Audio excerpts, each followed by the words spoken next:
आमतौर पे लोग पर्यावरण को ये मानते हैं कि पर्यावरण पृथ्वी का एक आवरण है। जब हम पर्यावरण की बात करेंगे तो हम पर्यावरण में ये कहेंगे कि समय और स्थान के अनुसार पर्यावरण बदल जाता है। आज के समय में पर्यावरण संरक्षण से संबंधित कौन कौन से मुद्दे ऐसे हैं जो हमारे सामने ज्वलंत खड़े हुए हैं अभी? मुकेश जी, बहुत से मुद्दे हैं जी। जब हम पर्यावरण की बात हम करते हैं जी। तो हम ये मान के चलते हैं कि जब से मानव इस पृथ्वी पर आया, हमारी पृथ्वी का जो पर्यावरण का संतुलन था या जो पर्यावरण था वो समय के साथ साथ इम्प्रूव करने की बजाय वो धीरे धीरे डिग्रेड होता चला। 200 सालों के अंदर मानव ने इस धरती पर इतना कहर मचाया है। अमेज़न जंगल जो कि इस पृथ्वी के फेफड़े कहे जाते हैं वो 20% तक सुपड़ गए हैं। जब हम लोग छोटे होते थे जी। तो हमारे पास जो स्कूटर्स या जो कारें वगैरह होती थी, जी।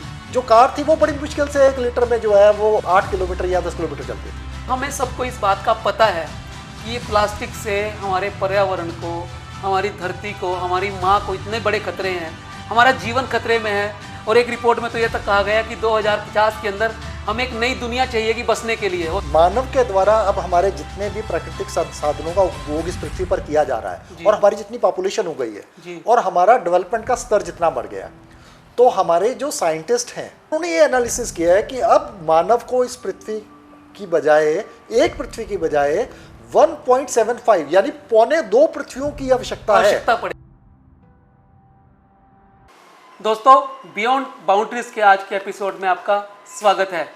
हर बार की तरह से इस बार भी हमारे साथ एक विशेष मेहमान हैं, विशेष व्यक्तित्व हैं, प्रोफेसर विकास अत्री। आप ज्योग्राफी के लेक्चरर रहे हैं, आपने यूजी और पीजी को 36 साल तक पढ़ाया है। आप इंद्री से एज ए प्रिंसिपल रिटायर हुए हैं। आप डिस्ट्रिक्ट हायर एजुकेशन करनाल से रिटायर हुए हैं और आपका जीवन बहुत सारे विषयों पे केंद्रित रहा है। आपने हिसार से, देहरादून से, जामिया मिलिया से, Indian institute of remote sensing में और अपने विषय के अंदर बहुत गहरे अनुभव लिए हैं, बहुत सारी अलग अलग डिग्रीज ली हैं। आप नेशनल प्लेयर रहे हैं बैडमिंटन के, आपको शौक़ है टेबल टेनिस खेलने का भी और लोगों को मोटिवेट करने का भी। बहुत सारे विषयों पर आप बात करते हैं, अलग अलग जगह पर, और लोगों को जोड़ने का काम करते हैं। तो ऐसे व्यक्तित्व का हमारे बियॉन्ड बाउंड्रीज पे आना हमारे लिए सौभाग्य की बात है। प्रोफेसर अत्री, आपका स्वागत है बियॉन्ड बाउंड्रीज में।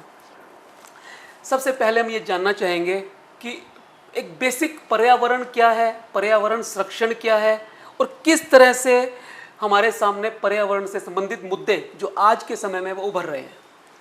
मुकेश जी, अगर हम पर्यावरण की बात करें जी, साधारण शब्दों में अगर मैं कहूँ तो परि और आवरण जी, यानी ऐसा आवरण जो हमें चारों तरफ से घेरे हुए है उसे हम पर्यावरण का नाम दे सकते हैं। बहुत बढ़िया। तो किसी भी ऑब्जेक्ट को अगर हम लेके चलें तो उसके आसपास किस प्रकार के बायोटिक मीन्स जैविक तत्व किस प्रकार के हैं जी, उसके आसपास कैसे अबायोटिक तत्व हैं, अजैविक तत्व हैं जी, और उसके आसपास मानव ने किस प्रकार की संरचनाओं का, कल्चरल फीचर्स का निर्माण किया है, उन सब का जो कॉम्बिनेशन है, उन सब का जो मिला जुला जो रूप है उसे हम पर्यावरण का नाम दे सकते हैं। यानी पर्यावरण एक बहुत बड़ा हम ये कह सकते हैं कि एरिया है, बहुत बड़ा क्षेत्र है। आमतौर पे लोग पर्यावरण को ये मानते हैं कि पर्यावरण पृथ्वी का एक आवरण है, उसके अंदर सिर्फ वो आवरण जो मैंने आपने कहा पृथ्वी, और आवरण मैंने जो हमारे चारों तरफ है, जो पृथ्वी को चारों तरफ से घेरे हुए हैं। लेकिन आपने उसमें कहा बायोटिक भी और एबायोटिक भी, यानी जैविक और अजैविक, वो सारी चीजें मिलकर पर्यावरण को बनाती हैं। देखिए, जैसे हम जिस भी क्षेत्र में रह रहे हैं जी, उस क्षेत्र में हमारे आसपास फसलें कैसी होती हैं, पेड़ पौधे कैसे हैं, जीव जंतु कैसे हैं, मानव के द्वारा किस प्रकार की संरचनाओं का निर्माण किया गया है, बिल्डिंग्स किस प्रकार की हैं, ठीक है ना।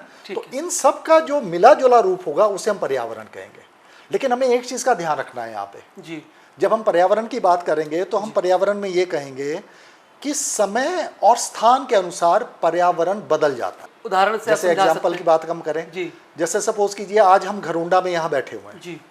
आज से अगर हम 50 वर्ष पहले देखें तो जिस स्थान पर हम आज बैठे हैं तो 50 वर्ष पहले हो सकता है कि यहाँ पर खेत हों जी, और उससे भी पहले हो सकता है कि यहाँ पे वन हो जी।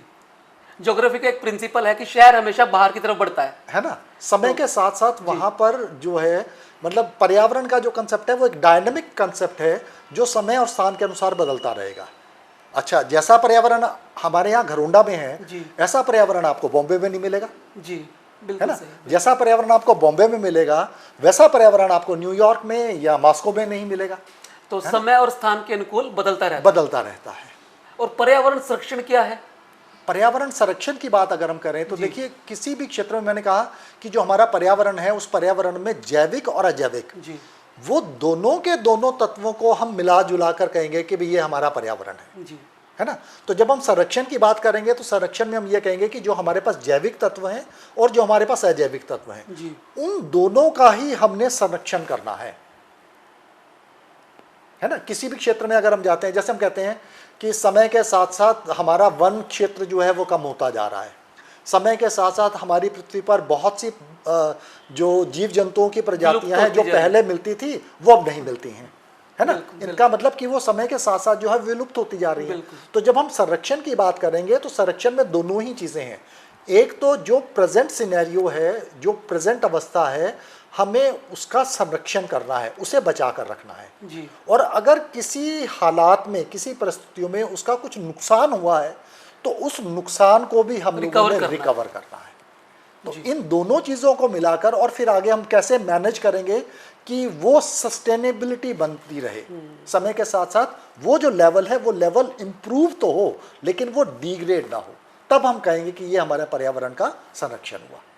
और आज के समय में पर्यावरण संरक्षण से संबंधित कौन कौन से मुद्दे ऐसे हैं जो हमारे सामने ज्वलंत खड़े हुए हैं अभी? मुकेश जी, बहुत से मुद्दे हैं जी। जब हम पर्यावरण की बात हम करते हैं जी तो हम ये मान के चलते हैं कि जब से मानव इस पृथ्वी पर आया, जी, है ना, तो इस पृथ्वी की एक, इस प्रकृति की एक बहुत बड़ी विशेषता है। वो विशेषता मैं क्या कहूँ कि इस प्रकृति का अपने द्वारा जो नुकसान होगा, प्रकृति उसको अब किसी ना किसी समय पर, समय के साथ साथ उसकी भरपाई कर लेती है, संतुलन बना लेती है, उसका संतुलन बना लेती है, उसको रिकवर कर लेती है। बिल्कुल ठीक। लेकिन जब मानव इस पृथ्वी पर आया तो मानव ने क्या किया कि एक तो उसकी जनसंख्या बहुत तेजी से बढ़नी शुरू हुई, एक चीज, और दूसरी चीज मानव ने जो उपभोग की जो संस्कृति है, जो कंज्यूमर का जो एटीट्यूड है, उस एटीट्यूड को बहुत जल्दी डेवलप कर लिया। तो उसकी वजह से क्या हुआ कि उसने जो हमारे प्राकृतिक संसाधन थे, उन प्राकृतिक संसाधनों का इतना अधिक दोहन करना शुरू कर दिया कि प्रकृति उनकी रिकवरी या उसको रिप्लेनिश नहीं कर पाती थी। नाजायज इस्तेमाल किया, मतलब जितना उसको एक्सप्लॉइट करना चाहिए था उससे ओवर एक्सप्लॉइटेशन किया।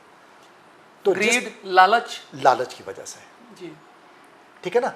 तो ये सबसे बड़ी एक बात है जिस बात की वजह से हम कहते हैं कि हमारी पृथ्वी का जो पर्यावरण का संतुलन था या जो पर्यावरण था वो समय के साथ साथ इंप्रूव करने की बजाय वो धीरे धीरे डिग्रेड होता चला गया। दोस्तों, हमारा ये पूरा ब्रह्मांड है, यूनिवर्स, आज से लगभग 1370 करोड़ साल पहले अस्तित्व में आया और हमारा सौर मंडल लगभग 550 करोड़ साल पहले, और हमारी पृथ्वी उसके 100 करोड़ साल बाद यानी 450 करोड़ साल पहले, और लगभग आज से 200 करोड़ साल पहले एक कोशिका जीव समुद्र के अंदर, पानी के अंदर उत्पन्न हुए, और फिर जो मानव इस पृथ्वी पर लगभग आज के रूप में नहीं, आदि मानव के रूप में, जिसे निएंडरथैल्स और बहुत सारी अलग अलग प्रजातियों के नाम से जाना जाता था, आज से लगभग 25 लाख साल पहले आए। और उससे बदल बदल के इवोल्यूशन के चलते चलते हम 3 लाख साल पहले आज के रूप में आए। सबसे पहली कॉग्निटिव क्रांति हुई 70,000 साल पहले, जिससे मनुष्य का दिमाग का विकास होना शुरू हुआ। फिर 10,000 साल पहले हमने एग्रीकल्चर की शुरुआत की, हमने बस्तियां बनाई, हमने रहना सीखा, स्टेबल होना सीखा। फिर इंडस्ट्रियल रेवोल्यूशन हुई 300 साल पहले, और इस तरह से मनुष्य आज पहुंचा है। लेकिन पिछले 200 सालों के अंदर मानव ने इस धरती पर इतना कहर मचाया है। अमेज़न जंगल, जो कि इस पृथ्वी के फेफड़े कहे जाते हैं, वो 20% तक सिकुड़ गए हैं पिछले 50 सालों के अंदर।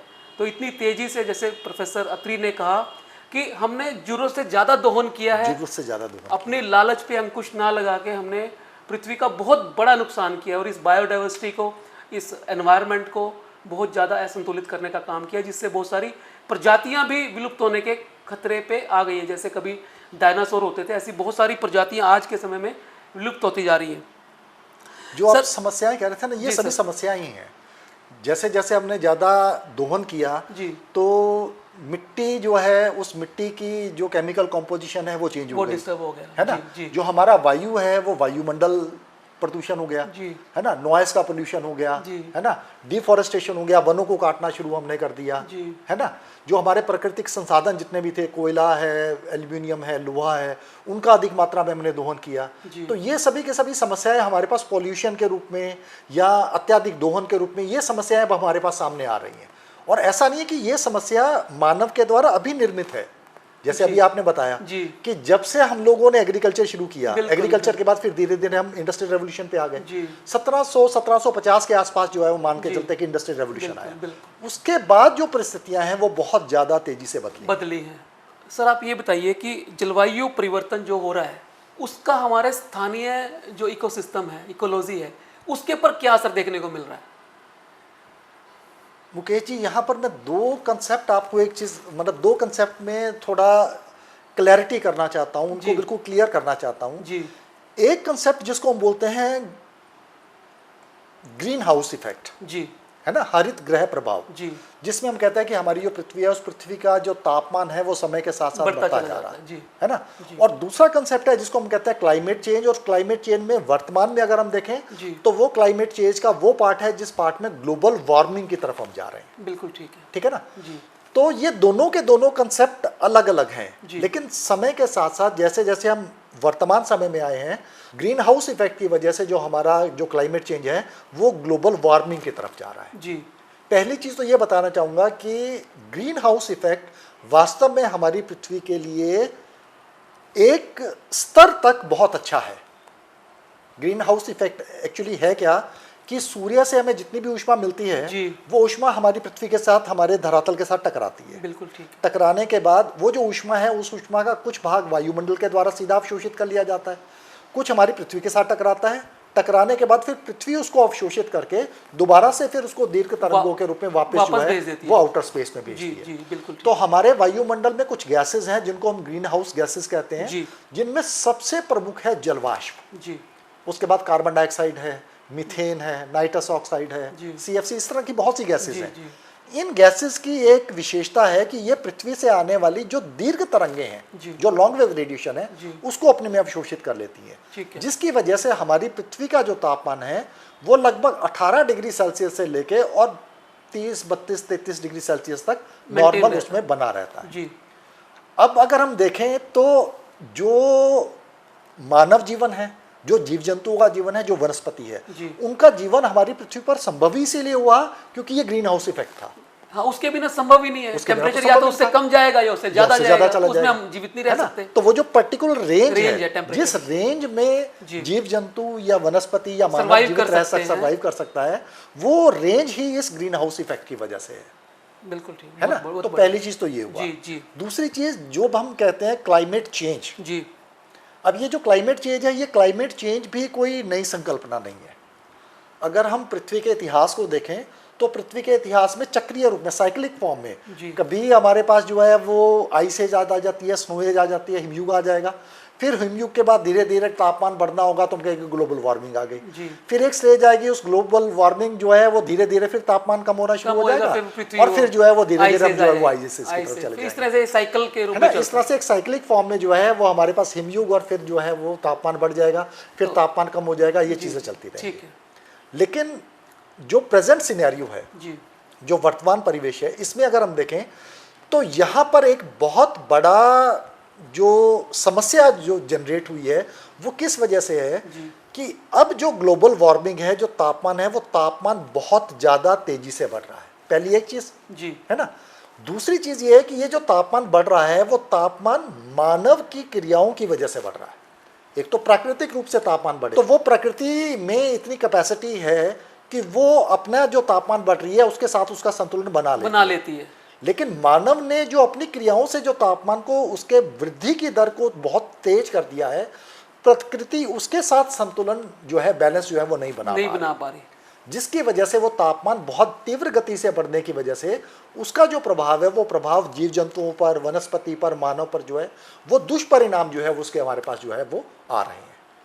आपने बड़े अच्छे से दोनों चीज़ों को, ग्लोबल वार्मिंग को और ग्रीन हाउस इफेक्ट को बड़े अच्छे से क्लियर किया कि मतलब पृथ्वी जो है वो मानव निर्मित जो ये ग्रीन हाउस इफेक्ट है या जो वार्मिंग ग्लोबल वार्मिंग बढ़ रही है उसको मेंटेन नहीं कर पा रही, उसको मैनेज नहीं कर पा रही, चाहे वो ओजोन लेयर का उसकी वजह से बढ़ना, उसके अंदर दरार आना, उसका छेद बड़ा हो जाना हो और यूवी रेस का ज़्यादा पृथ्वी तक आना हो, ग्लेशियर का पिघलना हो, ये सारे के सारे जो काम हो रहे हैं ये सब इंटरकनेक्टेड ये सब इंटरकनेक्टेड है और आपस में। हुआ भी ये इसी वजह से क्योंकि मानव ह्यूमन बीइंग जो है जी। वो अपने लिए हम बोलते हैं फॉसिल फ्यूल, जीवाश्म ईंधन जी। है ना, कोयला है, पेट्रोलियम है, लकड़ी है, जी। गोबर के उपले हम जलाते हैं, ये सब जीवाश्म ईंधन है। जी। जैसे जैसे मानव की पॉपुलेशन बढ़ी, जैसे जैसे वो इंडस्ट्रियलाइजेशन की तरफ गया, जी। वैसे वैसे फॉसिल फ्यूल की जो कंजप्शन है वो कंजप्शन बहुत ज़्यादा बढ़ गई। बहुत ज़्यादा बढ़ गई, ठीक। अब जब फॉसिल फ्यूल को जब आप कंबशन उसके जब आप करोगे, उसको कंज्यूम करोगे, तो उससे जो है वो कार्बन मोनोऑक्साइड, कार्बन डाइऑक्साइड है ना, इस तरह की जो जहरीली गैसें हैं वो हमारे वायुमंडल में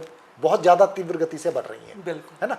अब जो हमारे पास डाटा है, जी, जो क्लाइमेटिक डाटा है, वो क्लाइमेटिक डाटा लगभग 1850 के बाद की रिकॉर्डिंग है, जी। उससे पहले का डाटा हमारे पास नहीं है।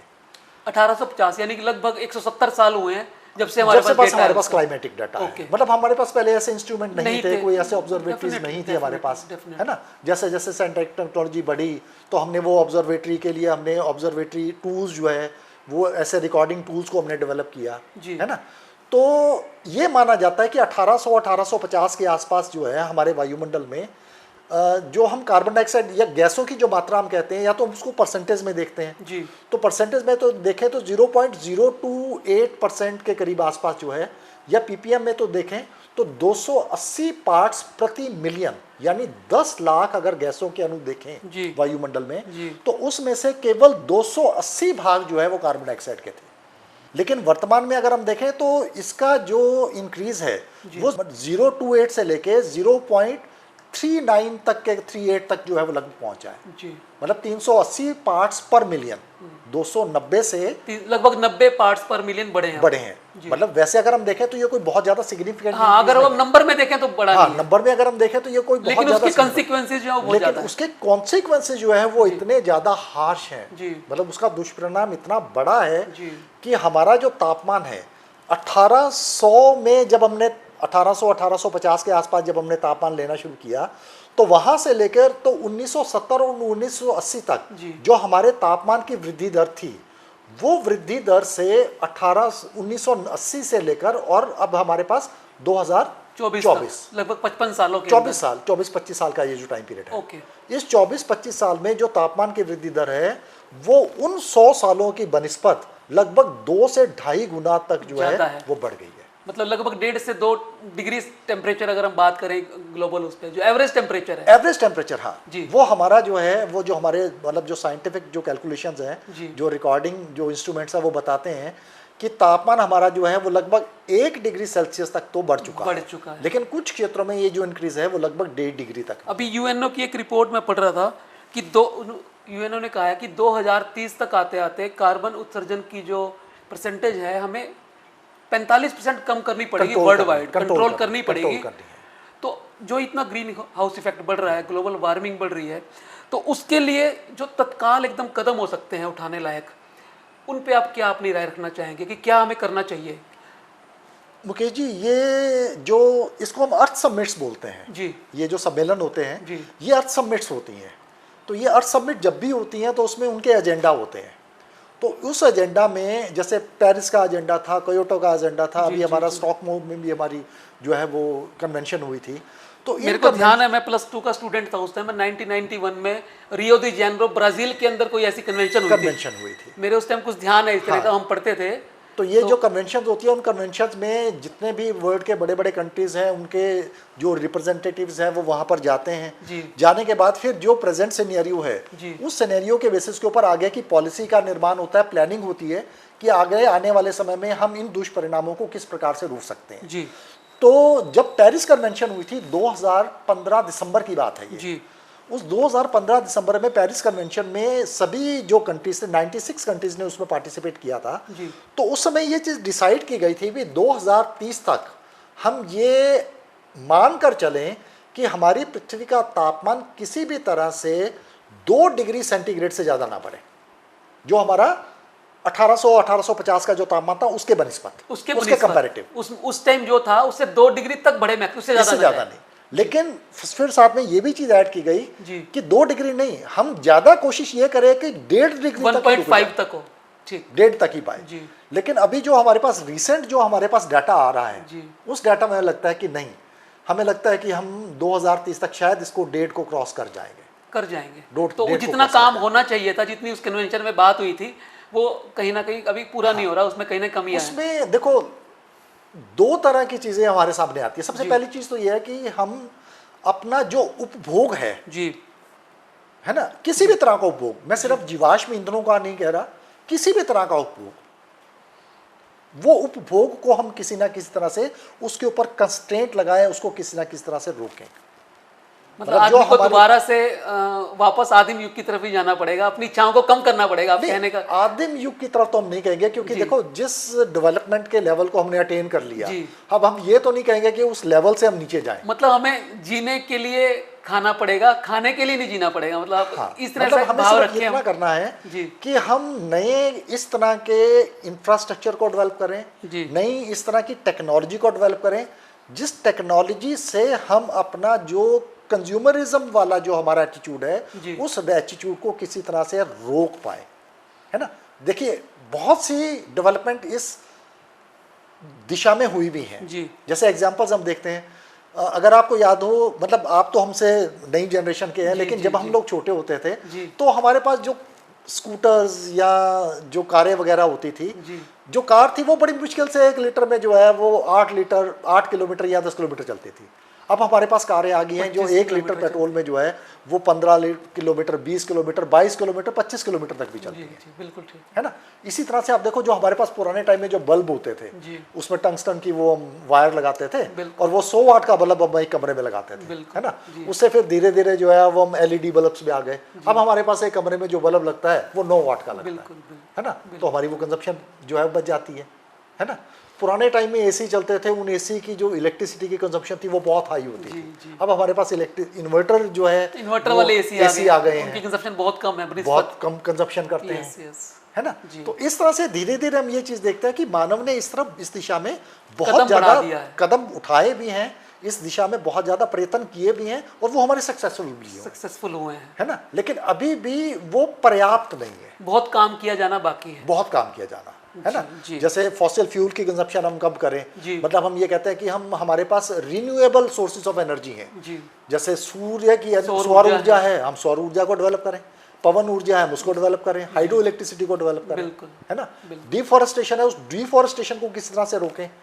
लकड़ी के जो हमारे पास मतलब जो प्रोडक्ट्स हैं, उनके कोई बाई प्रोडक्ट्स या उसके कुछ इस तरह के उत्पाद हम बनाना शुरू करें। होता क्या है कि हम डेवलपमेंट करते हैं, लेकिन उस डेवलपमेंट का एग्जैक्टली कॉन्सिक्वेंस क्या होगा, उसका वो हमें कुछ बड़ा असर क्या है, कुछ समय बाद पता सालों के बाद पता चलता है। मुकेश जी, एक चीज मैं बताऊं, हमारा सबसे बड़ा जो नुकसान है, मतलब जो सबसे बड़ा हमारा जो दुश्मन है, वो दुश्मन हमारा प्लास्टिक ही है। मतलब प्लास्टिक एक ऐसा प्रोडक्ट है जिसकी डीकम्पोजिशन नहीं होती है ना। मतलब हम एक चीज मान के चले, वो चीज क्या मान के चलते हैं कि प्रकृति ने जो चीज हमें दी है, प्रकृति उसका विघटन कर देगी। बिल्कुल सही बात। नेचर के पास वो अपना सिस्टम एक ऐसा है। प्रकृति ने मानव शरीर दिया, मानव शरीर हमारा अपने आप डिकम्पोज हो जाएगा, है ना। प्रकृति ने पेड़ पौधे दिए, पेड़ पौधे की अपनी मृत्यु होगी, वो अपने आप मिट्टी में मिलेंगे, डिकम्पोज हो जाएंगे, पंचभूत में दोबारा मिल जाएंगे। लेकिन मानव के द्वारा जो बनाया प्रोसेस के बाद जो चीजें बनाई हैं, वो चीजें प्रकृति उसको डिकम्पोज नहीं कर पाती। और उसमें प्लास्टिक जो बहुत बड़ी चीज है, मतलब ये देखने में आया है कि प्लास्टिक डिकम्पोज होने में कम से कम 10 साल और 500 साल से भी ज़्यादा तक जो है वो चल सकता है हमारी प्रकृति के अंदर। और 500 साल के बाद भी उसका पार्टिकल साइज छोटा हो जाएगा, लेकिन वो पूरी तरह से हमारी मृदा में, हमारी मिट्टी में मिलेगा नहीं। अभी मैं आज सुबह की बताऊं, मैं एक न्यूज़ देख रहा था, उस न्यूज़ के मुताबिक हमारे दिमाग के अंदर भी माइक्रो प्लास्टिक के कण मिले हैं। इससे पहले में ब्लड में मिले हैं, किडनी में मिले हैं, शरीर के बहुत सारे अंगों, दिमाग में भी। दिमाग के अंदर एक बैरियर होता है, ब्लड के साथ एक बैरियर दिमाग हमारा बनाता है। उस बैरियर के तहत हमारे दिमाग में, आप देखो ना, नहीं तो दिमाग तो इतना सेंसिटिव है, कोई भी फंगल इन्फेक्शन, कोई भी बैक्टीरियल इन्फेक्शन या वायरल इन्फेक्शन वहाँ जाएगा, मेनिंजाइटिस करेगा, और आदमी को मृत्यु के मुख तक पहुंचा देगा, वो एकदम से रिफ्लेक्ट होगा, एकदम रिफ्लेक्ट होगा। लेकिन अब वो माइक्रो प्लास्टिक के रूप में हमारे दिमाग का एक पार्ट होता है, उसके अंदर भी वो मिलने शुरू हो गई। नहीं मुकेश जी, सबसे बड़ी बात यही तो है, मैंने आपको ये बताया कि जो प्लास्टिक है, इस प्लास्टिक की ये टेंडेंसी है, उसकी विशेषता है, उसका विघटन होता रहेगा, मतलब वो बड़ा है, बड़े से छोटे छोटे टुकड़ों में वो बढ़ता रहेगा, लेकिन वो पृथ्वी के जो तत्व हैं उन तत्वों के साथ मिलेगा नहीं। इसका तरीका सिर्फ यही है कि हमें प्लास्टिक का उपयोग ही धीरे धीरे करके कम करना पड़ेगा, बंद करना पड़ेगा। उसको हम रिड्यूस कर दें। रिड्यूस क्या करें, मैं तो कहता हूँ रिफ्यूज कर दें उसको, रिफ्यूज बंद ही कर दें, भाई प्लास्टिक का यूज ही नहीं करना।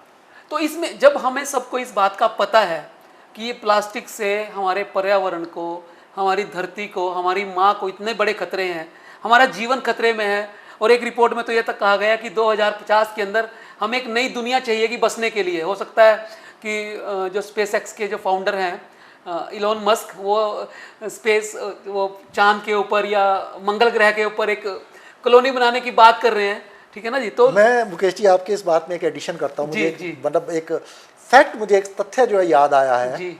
कि मानव के द्वारा अब हमारे जितने भी प्राकृतिक संसाधनों का उपभोग इस पृथ्वी पर किया जा रहा है, और हमारी जितनी पॉपुलेशन हो गई है, और हमारा डेवलपमेंट का स्तर जितना बढ़ गया, तो हमारे जो साइंटिस्ट हैं, जो कैलकुलेशंस करते हैं, जो रिकॉर्ड को संभालते हैं, देखते हैं, उन्होंने ये एनालिसिस किया है कि अब मानव को इस पृथ्वी की बजाय, एक पृथ्वी की बजाय 1.75 यानी 1.25 पृथ्वियों की आवश्यकता है, तब जाकर हम अपनी आवश्यकताओं की पूर्ति, मानव अपनी आवश्यकताओं की पूर्ति कर सकते हैं। वही मैं कहना चाह रहा हूँ कि 2050 तक हमें 1.25 पृथ्वी चाहिए, एक पूरी की पूरी अर्थ और चाहिए जिसपे हम मतलब 8 बिलियन लोगों को बसा सके, क्योंकि हमारी पृथ्वी इतने लोगों के बोझ के लायक तो है नहीं। अभी भी हम लोग 800 अरब हैं, बिल्कुल 800 करोड़ हैं, और ये बढ़ती जा रही है, ये बढ़ती जा रही है और बड़ी तेजी से बढ़ती जा रही है। 8 अरब से जो जनसंख्या है, ये आगे भी बहुत तेजी से बढ़ती कंटिन्यू बढ़ती है। आप अपने भारत को ही देखिए जी, भारत ने अभी पीछे जो है वो चाइना को भी जो है वो टेकर लिया, हम तो अब हमारा जनसंख्या में हमारा नंबर 1 है, नंबर 1 है ना जी। तो और सबसे बड़ी चीज़ ये है कि जब तक हम जनसंख्या पर कंट्रोल नहीं कर पाएंगे, मुझे नहीं लगता कि ये आगे बाकी जो चीज़ें हैं उन चीज़ों पर हम किसी तरह से कंट्रोल कर पाएंगे। अब जो विकसित हमारे राष्ट्र हैं, हम यूएसए की बात करें, हम जापान की बात करें, यूरोपियन कंट्रीज़ की बात करें, अब ये जो विकसित राष्ट्र हैं, उन राष्ट्रों ने ही प्लास्टिक को डेवलप किया था। समय के साथ साथ उन्हें पता चल गया कि प्लास्टिक जो है वो हमारे लिए बहुत नुकसानदायक है, तो उन्होंने अपनी इकोनॉमी में से, अपने सिस्टम में से प्लास्टिक को फेज आउट कर दिया जी। लेकिन जो डेवलपिंग कंट्रीज हैं या जो अंडर डेवलप्ड कंट्रीज हैं, उन कंट्रीज में अभी भी प्लास्टिक जो है वो उसको फेज आउट करना मुझे लगता है कि बहुत आसान, चैलेंजिंग है, बहुत ज़्यादा चुनौतियां हैं उसके आगे, बहुत ज़्यादा, क्योंकि हमारी इकोनॉमी अभी उस लेवल की नहीं है, क्योंकि प्लास्टिक एक सस्ता प्रोडक्ट है और बड़ी जल्दी से वो आप देखिए, आप मार्केट में जाएं, है ना, आप सब्जी वाले के पास जाएंगे तो वो प्लास्टिक की पन्नी में जो है आपको सब्जियां देगा जी। आप किसी गारमेंट्स की दुकान पे जाते हैं, उससे आपने कोई कपड़ा लिया, वो आपको प्लास्टिक के थैले में जो है वो देगा, है ना। लोग स्टील के, कांच के जो बॉटल्स हैं वो बॉटल यूज़ नहीं करते, तो प्लास्टिक की जो बॉटल्स हैं, उन प्लास्टिक की बॉटल्स में जो है वो आप पानी अपनी फ्रिज में भी रखते हैं, पीने के लिए भी आप उसका प्रयोग करते हैं। तो जब इतना ज़्यादा प्लास्टिक हम हर जगह से यूज़ कर रहे हैं, तो ऑब्वियसली वो हमारे मानव के शरीर में जब जा रहा है, तो वो हमारे शरीर के हर अंग में जब हमारी सरकारों को ये पता है, और पेरिस कन्वेंशन जैसी पूरे वर्ल्ड के अंदर इतनी सारे सम्मेलन होते हैं, उनके अंदर भी ये सारी चीज़ें आती हैं, तो फिर क्यों प्रमोट, ये तो एक बात, तो जब आप सोर्स बंद कर दोगे, जब प्लास्टिक बनेगा ही नहीं, जब प्लास्टिक के पॉलीथीन आएंगे नहीं, जब प्लास्टिक की बोतल्स आएंगे नहीं, तो एक आम आदमी कैसे यूज़ करेगा? उसको अवेयर करने से बेटर ये नहीं है कि उसको आप वहीं से उसका सोर्स ही बंद कर दो, फैक्ट्री बंद कर दो, उनको परमिशन नहीं दो करने की। नहीं, एक्चुअली मुकेश जी, यहाँ पर दो तरह की चीज़ें हैं जी। जो तो हमारे विकसित राष्ट्र हैं जी, उन विकसित राष्ट्र के पास तो पूंजी भी है, उनके पास टेक्नोलॉजी भी है जी, है ना, तो वो उस पूंजी से और उस टेक्नोलॉजी से नई चीज़ों को विकसित कर लेते हैं और उन्हें अपनी सोसाइटी में, अपनी इकोनॉमी में उन्हें यूज़ करते हैं।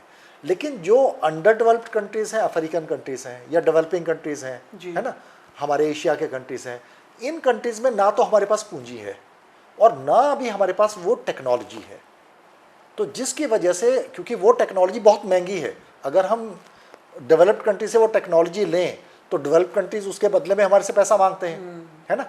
आप ये मान के चलो कि जो नई टेक्नोलॉजी है, उस नई टेक्नोलॉजी को मतलब ये जो हमारे पृथ्वी के ऊपर इल इफेक्ट्स हो रहे हैं, इनको अगर हमने अपनी डेवलपिंग और अंडर डेवलप्ड कंट्रीज में उसको एसिमिलेट करना है, उसको प्रयोग करना है, तो अभी भी वर्तमान का जो डाटा हमें बताता है कि हमारे पास 73 बिलियन डॉलर्स पूंजी की कमी है। तो एक बहुत बड़ा गैप है जिसको आसानी से भरा नहीं जा सकता। बिल्कुल, जब तक डेवलप्ड कंट्रीज हमें वो पूंजी, वो टेक्नोलॉजी ना दें, तब तक हमारे लिए उसे यूज करना, उसे एसिमिलेट करना या उसका प्रयोग करना बहुत मुश्किल है।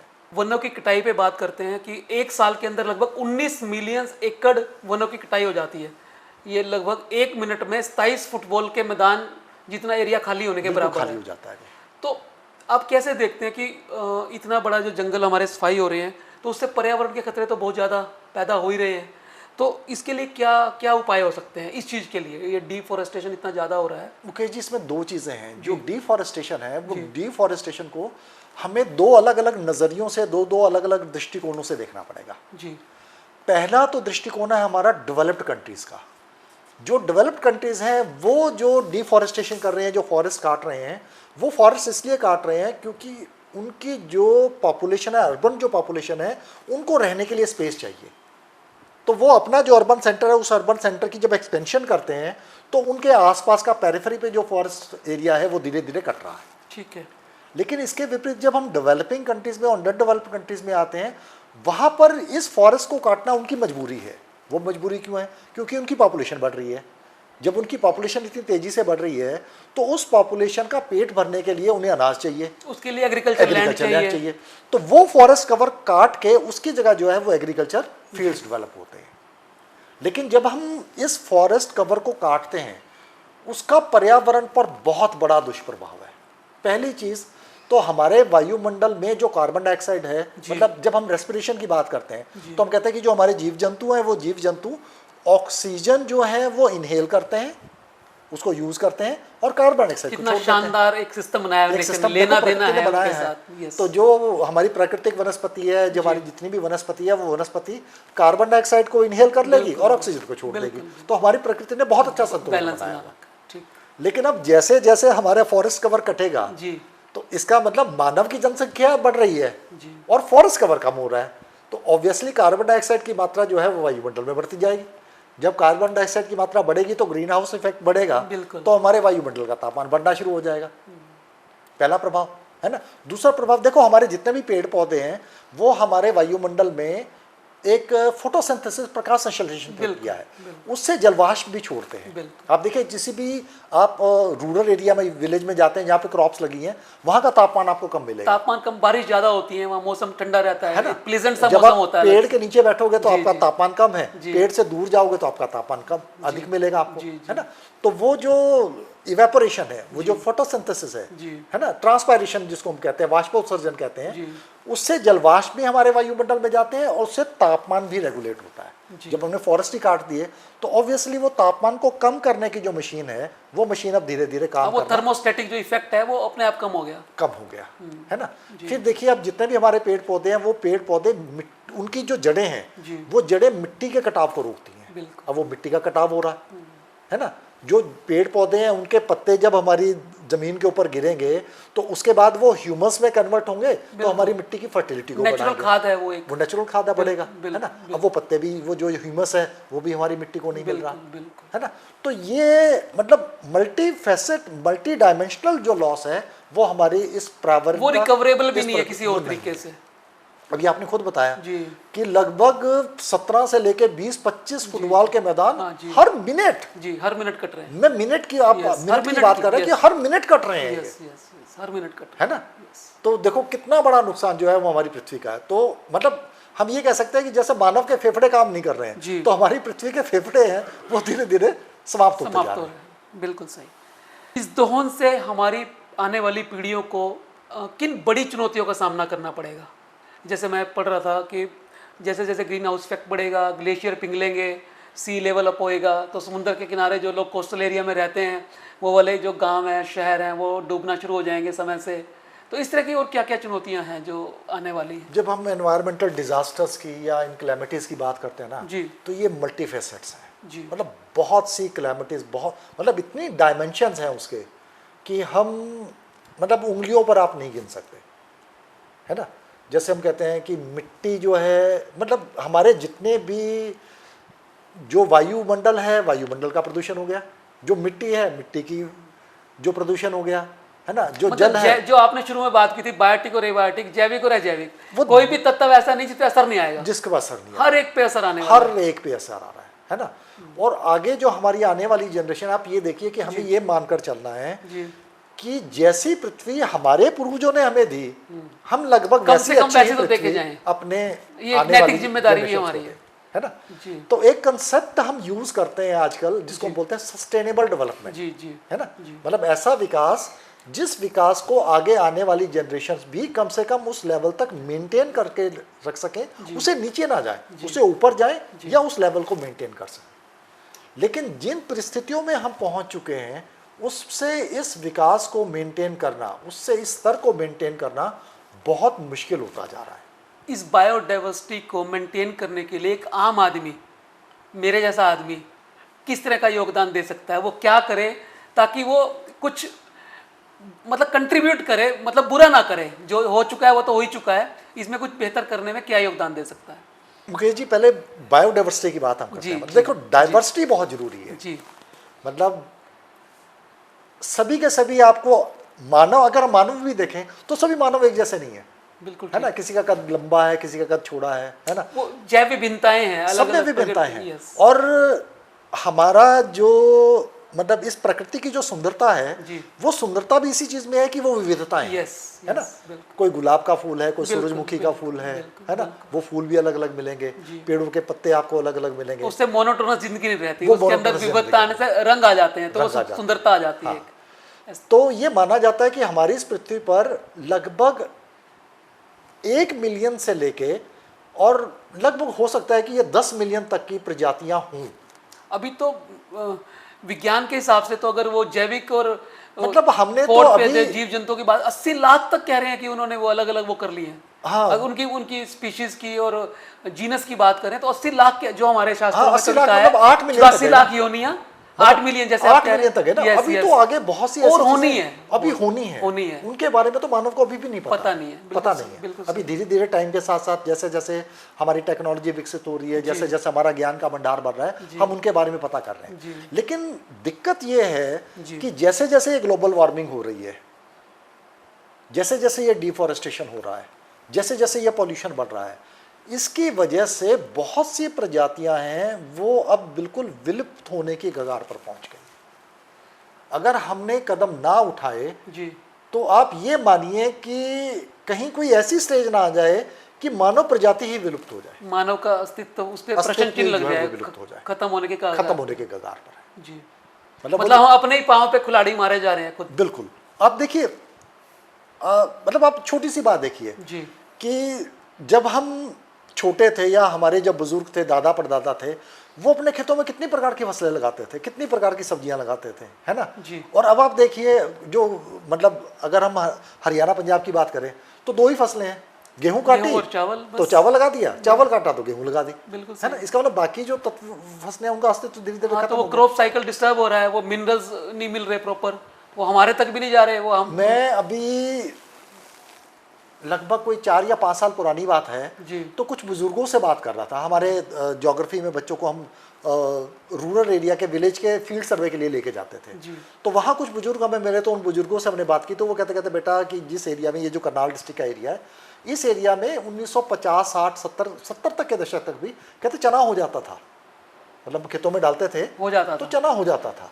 और कहता है जी कि अब वो मतलब हमने केमिकल जो फर्टिलाइजर्स हैं उनका इतना इस्तेमाल ज़्यादा किए। प्रयोग मतलब उसका ओवर यूज़ किया है, जी, जी। इंसेक्टिसाइड्स का, पेस्टिसाइड्स का इतना ओवर यूज़ हमने किया है कि अब बिना अगर उनके हम हम कल्पना भी नहीं कर सकते। मतलब हम चना डालें तो वो चना होता ही नहीं है। होता ही नहीं है, बिल्कुल सही। अगर आप गेहूं का छिटा मार दो उसमें, और अगर आप उसके बाद उसमें यूरिया के 3, 4, 5 छींटे ना मारो, तो वो गेहूं की जो प्रोडक्शन आपकी 20 क्विंटल की या 18 क्विंटल की या 24 क्विंटल की हो रही है, वो बड़ी मुश्किल से आपको 2, 3, 4 क्विंटल की अब निकलेगी। तो आपको अगर किचन गार्डन में भी कुछ उगाना है तो वहां भी आपको स्प्रे करने पड़ते हैं स्प्रे 10 करने, किस्म यूरिया के, डालनी पड़ती तब जाके आप उम्मीद कर सकते हो कि आपका किचन गार्डन में भी कुछ ना कुछ लहलाएगा। मेरा एक मित्र है, उस मित्र ने, वो दिल्ली में एडवोकेट थे, जी। तो वहाँ से वो दिल्ली के जो असल पसल लाइफ थी उससे तंग होके तो वो करनाल आ गए। करनाल यहाँ पर उन्होंने कोरोना के बाद आके, और उन्होंने 2021 की बात है, यहाँ लगभग 4-5 एकड़ ज़मीन लेके उस पर एक छोटा सा फार्म हाउस डेवलप किया कि भाई मैं अपनी जैविक खेती करूँगा और उसी से अपना बढ़िया गुजारा करूँगा। लेकिन वो बेचारे 1 साल तो डिप्रेशन में चले गए। वो डिप्रेशन में क्यों चले गए कि वो फसल लगाएं, अब वो कहते हैं कि केमिकल फर्टिलाइजर मैं नहीं डालूंगा, इसके ऊपर इंसेक्टिसाइड पेस्टिसाइड मैं नहीं डालूंगा, तो वो फसल ही ना हो वहाँ पे। अब वो कहते हैं जी मैं बीज भी डालता हूँ और मेरे फसल ही नहीं होती। अब बड़ी मुश्किल से 3 या 4 साल के बाद वो जो मिट्टी है, उस मिट्टी ने वो जो अपनी ओरिजिनल पुराना स्टेट ले लिया, पुरानी जो स्टेज थी, अब वो धीरे धीरे उसको रीगेन करना शुरू किया।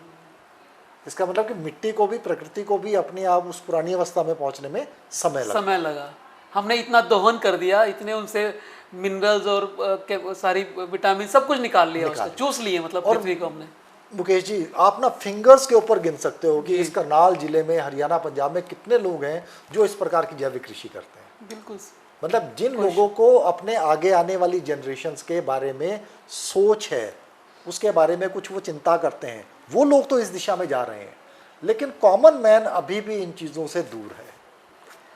तो आगे आने वाली जो जनरेशन्स हैं, उन जनरेशन्स को तो हमें ही ये संस्कार देने पड़ेंगे कि आपको ये काम करना है, ये काम नहीं करना। मैं फिर वही कहता हूँ 3 R's: रिड्यूस, रीयूज और रिसाइकल, है ना। और इसमें हम रिफ्यूज एक वर्ड और यूज कर देते हैं, रीयूज और रिसाइकल, है ना जी। तो ये चीज़ें 3 R's के ऊपर जो है वो हमें पुनर्चक्रीकरण के ऊपर, रिसाइकलिंग के ऊपर, रीयूज़ के ऊपर, और जितनी हमारी कंजप्शन है उस कंजप्शन को धीरे धीरे हम उसके स्तर को कम करते जाएं, तभी हम किसी ना किसी तरह से आगे आने वाली जनरेशन्स के लिए हम इस पृथ्वी को संभाल पाएंगे या उनको रख पाएंगे। तो दोस्तों टेक अवे तो ये है कि रिड्यूस करें, रीयूज करें और रिसाइकल करें। और बहुत बढ़िया बात लगता है कि बहुत ज्यादा नुकसान रहा है तो उसे हम रिफ्यूज ही करते हैं, प्लास्टिक को रिफ्यूज करते हैं। एग्जांपल देखिए ना, जब हम लोग छोटे होते थे मतलब हमारे घरों में पानी की कभी कमी नहीं होती थी। घर में हैंडपंप लगा होता था, टैप खोलते थे, पानी आ जाता था, 24 घंटे पानी चलता था, है ना। फिर धीरे धीरे जो है वो सुबह 2 घंटे और फिर शाम को 2 घंटे पानी आएगा। और अब तो ये स्टेज आ गई कि बॉटल्स में आपको पानी मिल रहा है ना। तो धीरे धीरे ये चीज़ें कम होती जा रही हैं। मैं अभी एक रिपोर्ट पढ़ रहा था कि फिनलैंड के कुछ स्कूलों ने एक प्रोग्राम चलाया, फॉरेस्ट स्कूल्स करके। उसमें वो बच्चों को फॉरेस्ट में लेके जाते हैं, उनको कुछ दिन वहाँ रखते हैं, हफ्ता 10 दिन 15 दिन वहाँ रखते हैं। तो जंगलों के साथ उनका परिचय कराते हैं, उनके साथ एक आत्मीयता स्थापित करने का प्रयास करते हैं। बिल्कुल। और वो बच्चे आके फिर उस इकोसिस्टम में इतने ज़्यादा वो उनको अच्छा लगता है, फिर उनको कहने की जरूरत नहीं पड़ती कि हमें क्या करना है। तो ऐसा कुछ प्रयोग भारत में भी कभी कहीं हो रहा है, या हम स्कूल लेवल पे इस तरह के और प्रयोग, या और क्या स्कूल और कॉलेजों के, आप तो टीचिंग में रहे हैं, आपने तो 36 साल तक का आपका अनुभव रहा है, तो ऐसा कुछ प्रयोग हम यहाँ भी कर सकते हैं, या आपने कभी कुछ किया हो ऐसा, कोई स्टोरी आप सुनाना चाहते हो हमें? इसमें 2-3 लेवल्स पर हम लोग काम करते हैं जी। जब मैं शिक्षा लेवल की बात करता हूँ ना, स्कूल और कॉलेज की बात हम करता हूँ, तो ऐसे जो प्रोजेक्ट है वो प्रोजेक्ट भारत में भी शुरू किए गए। 2005 के आसपास जो सुप्रीम कोर्ट था, उस सुप्रीम कोर्ट ने ये चीज़ देखी कि ये जो एनवायरमेंटल साइंस है, एनवायरमेंट से संबंधित जो एजुकेशन है, वो एजुकेशन आने वाली पीढ़ियों को देना बहुत ज़रूरी है। तो उन्होंने तब ये एक रूलिंग दी थी कि जितने भी स्कूल्स और कॉलेजेस हैं, इन स्कूल और कॉलेजेस में जो एनवायरमेंट एजुकेशन है, इस एजुकेशन को कंपलसरी कर दिया जाए। अप टू 10th क्लास, 10वीं तक आते आते वो पढ़ लें, कॉलेजेस तक भी। अच्छा, कॉलेज तक भी, ठीक है। देखिए जो छोटा बच्चा है, 4वीं-5वीं तक का, जब हम कहते हैं 4th-5th तक जो बच्चा है, क्योंकि उसका मेंटल लेवल बहुत ज़्यादा डेवलप नहीं होता, तो उनके करिकुलम में बहुत ज़्यादा मतलब जो टेक्निकल चीज़ें वो नहीं डाली गई। उनको तो सिंपल टीचर्स जो है कि बेटे आपने प्लास्टिक की बॉटल नहीं लेके आनी है, आपने पॉलीथीन्स को प्रयोग में नहीं लाना है, इस तरह की चीज़ें जो है वो उनको समझा सकते हैं। फिर 5वीं-6वीं क्लास से लेके और +2 तक जब वो बच्चा स्कूल में रहता है, उनके कैरिकुलम में जो साइंस के जो सब्जेक्ट्स हैं, सोशल स्टडीज़ के जो सब्जेक्ट्स हैं, उनमें बहुत से टॉपिक्स जो है वो एनवायरमेंटल सेंसिटाइजेशन अवेयरनेस से रिलेटेड जो है वो डाले गए। फिर जब हम कॉलेज में आते हैं तो कॉलेज में 2006-2007 में ऑल ओवर इंडिया ये मैंडेटरी कर दिया गया था कि BA फर्स्ट ईयर में जब बच्चा आएगा तो उस बच्चे को एनवायरमेंटल स्टडीज करके एक पेपर जो है वो पढ़ना जरूरी है। ये सिर्फ आर्ट्स या ह्यूमैनिटीज के लोग उसके लिए था? सभी कॉमर्स और या साइंस सभी स्ट्रीम्स के लिए, चाहे वो किसी भी स्ट्रीम का बच्चा है, आर्ट्स का है, कॉमर्स का है, साइंस का है, या वो प्रोफेशनल स्ट्रीम्स का है, उन सभी बच्चों के लिए मैंडेटरी था। और ये मैंडेटरी के साथ साथ एक और रूलिंग दी गई इसमें, उन्होंने ये कहा कि आपको डिग्री भी तभी मिलेगी जब तक आप ये पेपर नहीं पास करोगे। वो पेपर पास करोगे तभी आपको डिग्री जो है वो मिलेगी। लेकिन ये एक रिलैक्सेशन दे दिया गया था कि आप first year, second year, final किसी भी साल में आप उसको पेपर को पास कर सकते हो। इसका कुछ इम्पैक्ट हमें देखने को मिला? उसके इम्पैक्ट उसका पड़ा जी। उससे धीरे धीरे लोगों में अवेयरनेस जो आई जी। लेकिन अब अगर हम देखें तो उससे ऐसा होता था कि बच्चों को यूँ लगता था कि पेपर सिर्फ पास ही तो करना है जी, भाई, मैंने सिर्फ एक पास ही करना है ना। तो वो उस चीज़ को ज़्यादा सीरियसली नहीं लेते थे। लेकिन अब जो हमारी न्यू एजुकेशन पॉलिसी 2020 आई है, इस न्यू एजुकेशन 2020 में कॉलेज लेवल पे उन्होंने इसको हम बोलते हैं वैल्यू एडिड कोर्सेज, VAC जी। उस वैल्यू एडिड कोर्सेज में एक कंपलसरी सब्जेक्ट जो है वो एनवायरमेंटल स्टडीज का डाल दिया।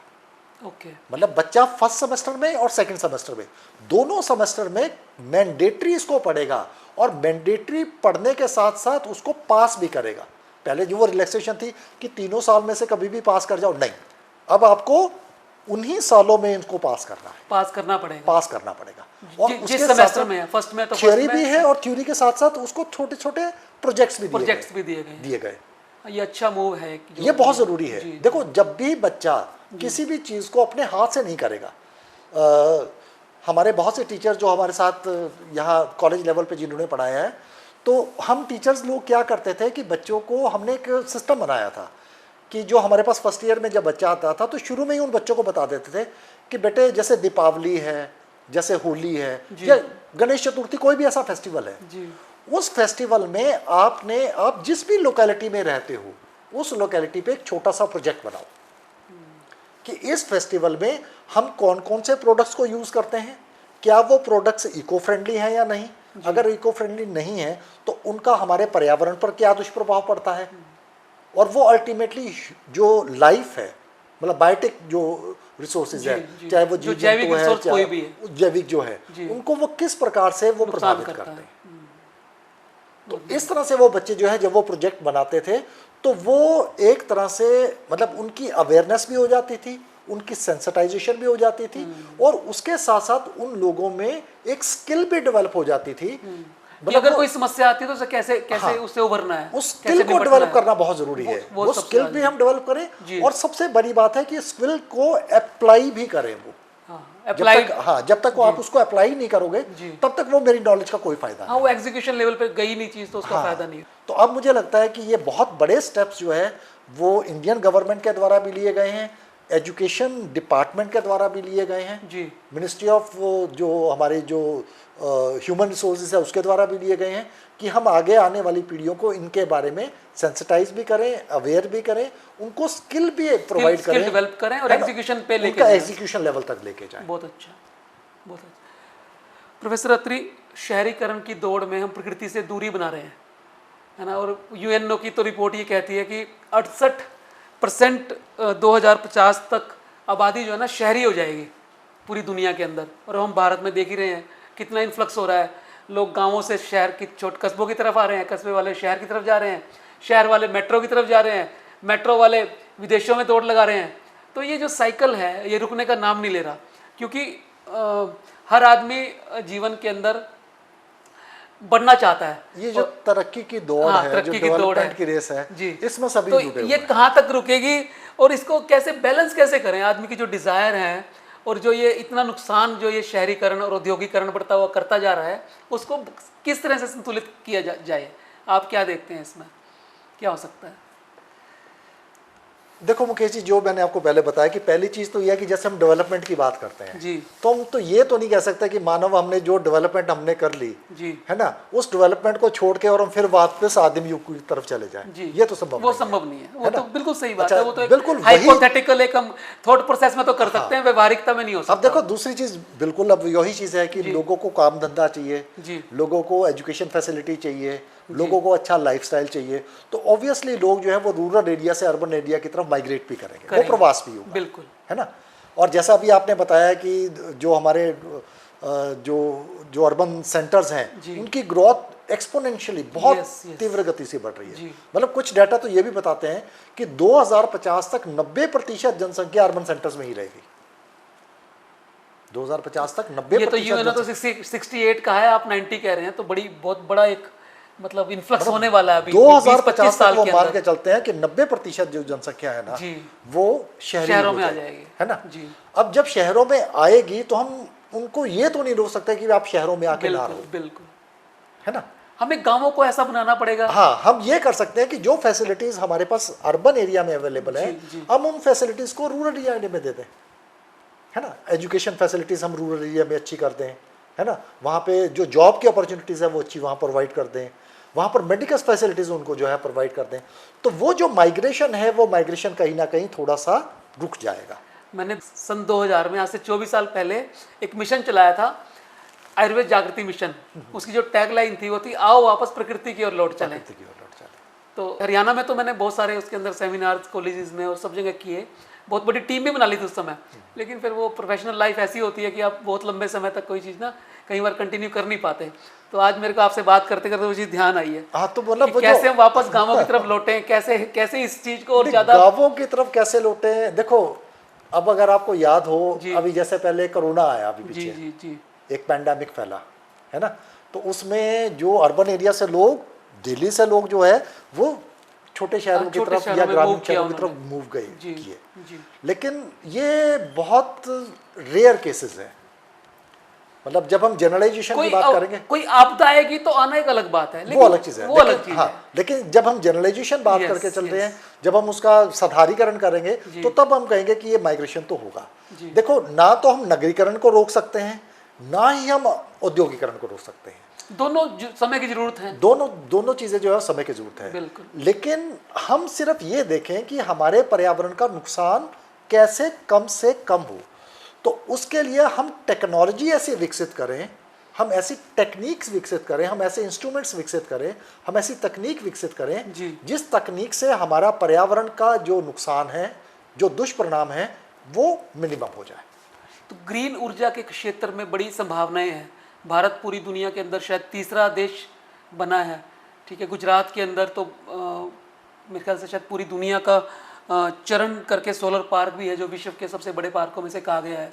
और ऐसे ही फिर गुजरात के अंदर मैं जब घूमने गया तो मैंने वो देखा भी, वहाँ विंड का भी, जो पवन से जो ऊर्जा बनती है, वहाँ उसके भी बड़े बड़े वो पवन चक्कियाँ लगी हुई हैं गुजरात के अंदर। तो क्या संभावना हम देखते हैं आने वाले समय में, स्पेशली भारत उसके अंदर कितना लीड रोल में रहने वाला है दुनिया में? ये बहुत बड़ी एक, मैं कहूँगा कि एक बहुत बड़ी अपॉर्चुनिटी भारत के लिए जी। अगर हम भारत का जोग्राफिकल डायमेंशन देखें, जोग्राफिकल एक्सपेंशन देखें, तो हम ये देखते हैं कि भारत में बहुत विविधता भौगोलिक रूप से है जी। बहुत क्षेत्र ऐसे हैं जहाँ पर पवन जो है वो बहुत तीव्र गति से चलती है। हमारे पास थार डेजर्ट है, हम देखें तो वहाँ पर सूर्य जो है वो बहुत ज़्यादा लंबे समय तक और बहुत अधिक मात्रा में मिलती है। बिल्कुल। इसी तरह से हम देखें तो हमारा जो हिमालय पर्वत है, उस हिमालय पर्वत से हमारे पास जो है वो 12 नदियाँ जो है वो निकलती हैं। तो हाइड्रो इलेक्ट्रिसिटी में हमारे पास जो है बहुत जो है अपॉर्चुनिटीज है, हमारे पास बहुत संभावनाएं हमारे पास। तो भारत में अगर हम देखें तो ये जो ग्रीन एनर्जी है, जिसको हम कहते हैं रिन्यूएबल एनर्जी, इसकी बहुत बहुत हमारे पास जो है वो संभावनाएं हैं। और हमारी जो सरकार है, चाहे वो राज्य स्तर की है, चाहे वो केंद्र सरकार की है, उसने बहुत से अच्छे कदम भी इस दिशा में लिए हैं। आपको मतलब ये जानकर खुशी होगी कि पिछले लगभग 5 या 10 सालों में अगर हम देखें तो हमारी जो थर्मल पावर है उसमें जो इंक्रीज है वो केवल 9% का हुआ है। लेकिन जो हमारी रिन्यूएबल एनर्जी है, उस रिन्यूएबल एनर्जी में हमारा जो इंक्रीज है वो मोर देन 50-60% हुआ है। तो इसका मतलब हमने इनिशिएटिव लिया है और उस इनिशिएटिव के साथ जुड़े भी हुए हैं।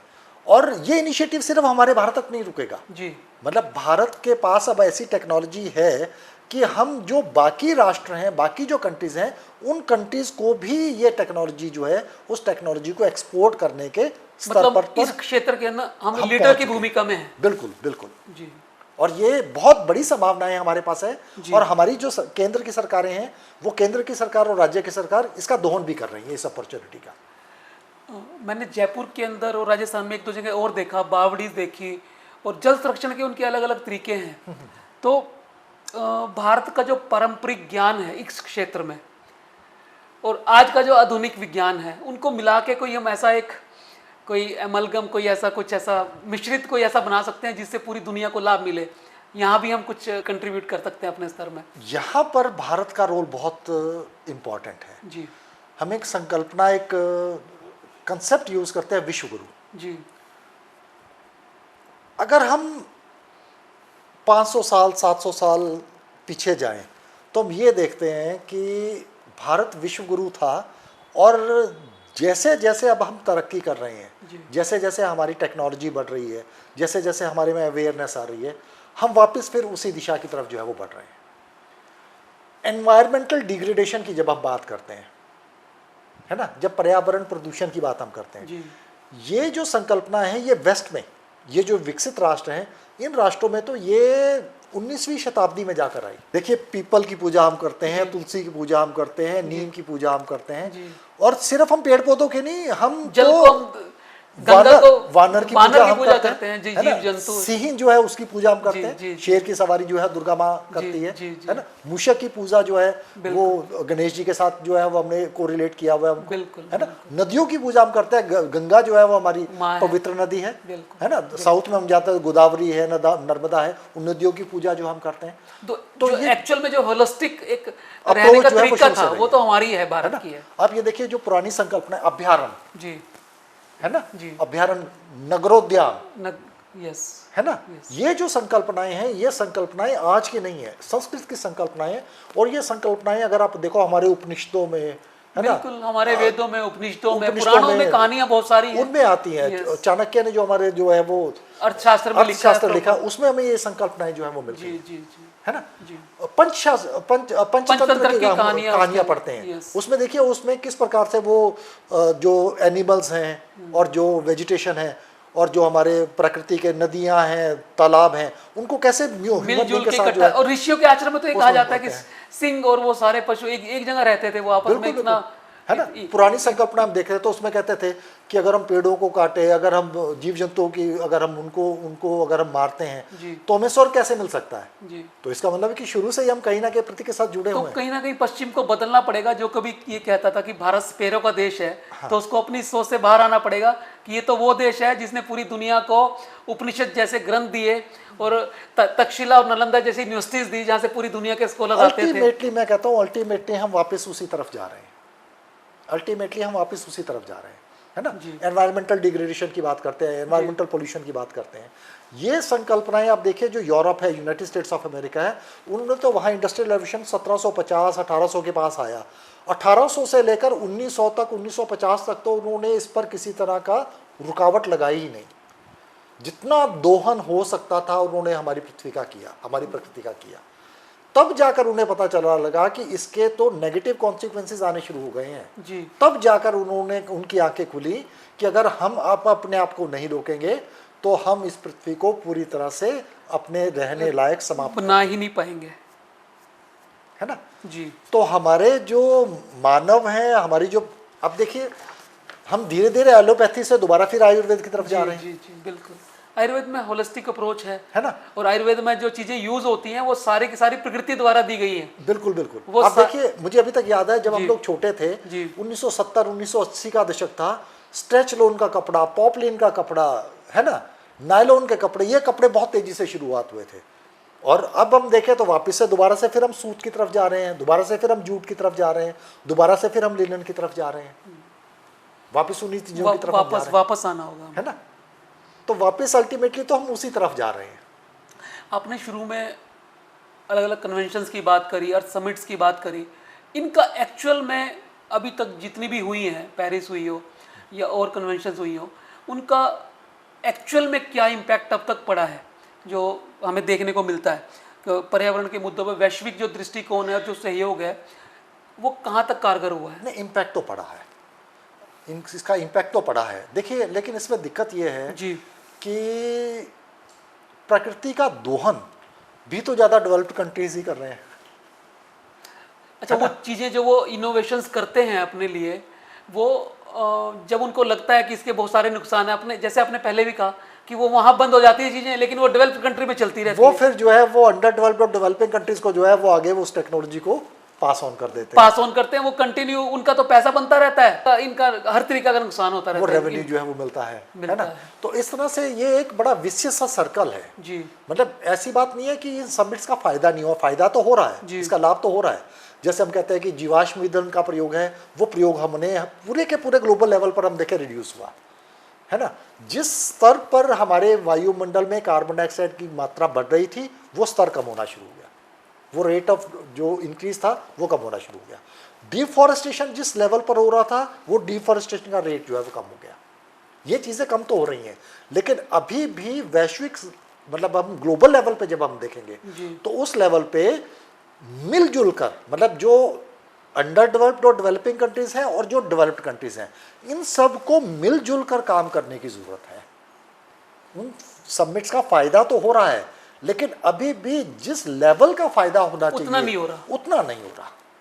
लेकिन वो तभी होगा जब जो डेवलप्ड कंट्रीज हैं जी वो एक इस चीज़ को समझे कि भी उनका ये कर्तव्य है कि वो अंडर डेवलप्ड और डेवलपिंग कंट्रीज को भी अपने साथ लेकर चलें और उनका सहयोग करें, तब तो इसका पूरा फायदा हमें मिलेगा। कुछ ऐसी नई टेक्नोलॉजीज जो भविष्य में आने वाली हैं या जिन पे काम चल रहा है, जो इस दिशा में बड़े कदम उठा सकती हैं, कुछ ऐसा आपको लगता है कि आने वाले समय में ऐसा देखने में मिलेगा? देखिए 2-3 लेवल पर जो टेक्नोलॉजीज में जो काम कर रहे हैं, ग्रीन टेक्नोलॉजी जिनकी हम बात करेंगे, पहला तो ये है कि हमने जीवाश्म ईंधन जो है वो धीरे धीरे खत्म कर दिया जी है ना। जी अभी पूरी तरह से खत्म नहीं हुआ, उसका प्रयोग कर रहे हैं, लेकिन उसका एफिशिएंट यूज हो गया। मैंने पहले आपको कहा था कि पहले जो है वो कार जो है वो 1 किलोमीटर में 8 किलोमीटर 1 लीटर में 8 किलोमीटर चलती थी, अब वो 20 किलोमीटर 22 किलोमीटर 25 किलोमीटर चल रही है ना। तो इस तरह से वो फायदा होना शुरू हुआ है ना। इसी तरह से जो इलेक्ट्रिसिटी जब हम कंजम्पशन करते थे तो पहले 100 वाट का बल्ब लगाते थे, उसकी जगह जो है वो 8 वाट का, 9 वाट का, 10 वाट का, 12 वाट का बल्ब आ गया है ना। इसी तरह से मतलब जैसे जो कपड़ा है, जो कपड़े या मतलब इस तरह के प्रोडक्ट्स है जिन प्रोडक्ट्स का हमारे एनवायरनमेंट को नुकसान होता था, उस प्रोडक्ट को धीरे धीरे हमने रिफ्यूज़ करना शुरू कर दिया, या उनका जो कंजप्शन था, उनका यूज़ था, उसको रिड्यूस करना शुरू कर दिया। प्लास्टिक था, उस प्लास्टिक को कम करना शुरू कर दिया, धीरे धीरे कम करना शुरू कर दिया हमने, है ना। इसी तरह से जो हमारे बाकी जो हमारे जो मटेरियल्स हैं, उन मटेरियल्स को हम अब इस तरह से प्रयोग कर रहे हैं कि वो इको फ्रेंडली हो जाए। देखिए पहले हम जैसे जो छोटे बच्चे हैं वो या जो जनरल जो पॉपुलेशन है वो प्लास्टिक के स्ट्रॉ यूज़ करती थी, प्लास्टिक की बॉटल्स यूज़ करती थी। अब हमारे पास जो है वो कागज़ के स्ट्रॉज आ गए, है ना, स्टील की बॉटल्स आ गई, हमारे पास कांच की जो है वो बॉटल्स आ गई। अब तो देखिए भारत सरकार ने, हरियाणा सरकार ने जो प्लास्टिक की बॉटल्स है उसके ऊपर पूरी तरह से बैन लगा दिया कि कोई सरकारी कार्यक्रम होगा उसमें आप प्लास्टिक की बॉटल्स का जो प्रयोग नहीं कर सकते, आप कांच की बॉटल का यूज़ करो, आप कांच के गिलास का यूज़ करो, है ना। तो इस तरह से वो जो है वो धीरे धीरे हम इस तरफ जो है वो धीरे धीरे बढ़ रहे हैं, है ना। तो दूसरी तरफ से जो एनर्जी है, उस एनर्जी की प्रोडक्शन जो है वो हम रिन्यूएबल जो एनर्जी है ना, जो अक्षय ऊर्जा है, उस ऊर्जा की तरफ जो है वो धीरे धीरे जा रहे हैं। और इसी तरह से मतलब ऊर्जा का प्रयोग हमने रिन्यूएबल एनर्जी के ऊपर चले गए। इसी तरह से जो प्रोडक्ट्स है वो प्रोडक्ट्स जो है वो इको फ्रेंडली प्रोडक्ट्स का प्रयोग हमने शुरू कर दिया है। तो ये जो टेक्नोलॉजी है जिसको इको फ्रेंडली या ग्रीन टेक्नोलॉजी हम कहते हैं, इस टेक्नोलॉजी का प्रयोग होना जो है वो शुरू हो चुका है। और शुरू क्या हो चुका है, अब मतलब काफ़ी वृहद स्तर पर, काफ़ी लार्ज स्केल पर हम इसकी प्रोडक्शन भी कर रहे हैं और इसको हम यूज़ भी कर रहे हैं। आप कितने आश्वस्त हैं कि आने वाली जनरेशन को हम एक अच्छी धरती दे के जाएंगे, एक बढ़िया माहौल दे के जाएंगे, हरी भरी शस्य श्यामला धरती से उनको नवाजेंगे और अपनी धरती को बड़े लंबे समय तक ऐसे ही बनाए रखने में अपना योगदान देंगे? मुकेश जी, इस बारे में मैं पूरी तरह से आश्वस्त हूँ। मुझे लगता है कि जो ह्यूमन बीइंग है जी, उसमें उसने एक बहुत हायर लेवल का जो है वो मतलब जो मानसिक स्तर जो है उसको अचीव किया है जी। तो उसे पता है कि मेरे जो भी कर्म हैं, मेरे जो भी कार्य हैं, उन कार्यों से अगर प्रकृति को, जीव जंतुओं को, वनस्पति को या आगे आने वाली जनरेशन को नुकसान हो रहा है, तो वो धीरे धीरे उसकी तरफ कदम उठा रहा है, उसे धीरे धीरे उन कार्यों को समाप्त करता जा रहा है और उसकी बजाय वो इस प्रकार के कदम उठा रहा है जिसका हमारी प्रकृति के लिए या हमारे आने वाली जनरेशन के लिए पॉजिटिव इफेक्ट पड़े। इसके लिए मैं पूरी तरह से आश्वस्त हूँ। बहुत बढ़िया। प्रोफेसर अत्री, चलते चलते हमारे दर्शकों को आप क्या संदेश देना चाहेंगे, क्या टेक अवे पूरे डिस्कशन का वो लेके जाएं अपने साथ? मुकेश जी, मैं 2 बातें आपके दर्शकों को कहना चाहूँगा जी। पहली बात तो ये कि हमें इस प्रकृति के साथ मिलजुल कर रहना है। जी। एक कंसेप्ट, एक संकल्पना हम यूज़ करते हैं, एक टर्मिनोलॉजी हम यूज़ करते हैं जिसको हम बोलते हैं पीसफुल को एग्जिस्टेंस। क्या बात।